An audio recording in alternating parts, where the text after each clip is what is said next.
ফোনের গ্যালারি ঘাঁটতে ঘাঁটতে হঠাৎ মনে পড়ে গেল এই ভিডিওটার কথা।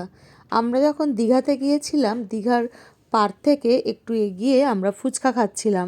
ফুচকা খেতে খেতে দেখলাম একটা ছেলে চোখের মধ্যে কিছু একটা লাগিয়ে একবার বাঁদিক ঘুরছে, একবার ডান দিক ঘুরছে, কিছু ধরার চেষ্টা করছে কিন্তু সে পাচ্ছে না, হেলে যাচ্ছে। অনেকবার দেখলাম, দেখার পর ভাবছি এটা কী করছে। তারপর সামনে গিয়ে দেখি, হ্যাঁ এটা তো আমি জানি, এক সময় টিভিতে খুব অ্যাড দিত, তখন বুঝে উঠতে পারতাম না এটা কি। তারপর পরে দেখলাম যে এটা এক ধরনের ডিভাইস, যেটা ফোনের একটা জায়গা আছে, ফোনটাকে সেট করে রাখে আর ফোনেতে যে কোনো ভিডিও চালিয়ে দেয়। ওটা অবশ্যই হতে হবে 3D, সেটা চোখের সামনে ভাসে আর সেটা দেখে মনে হয় যে সামনে যেন কিছু আছে, তাকে ধরতে যাচ্ছি। আর এইটার নাম হচ্ছে ভিআর হেডসেট। আমি যদি ভুল বলে থাকি, যদি কেউ জানো এটার নাম, অবশ্যই আমাকে জানিও।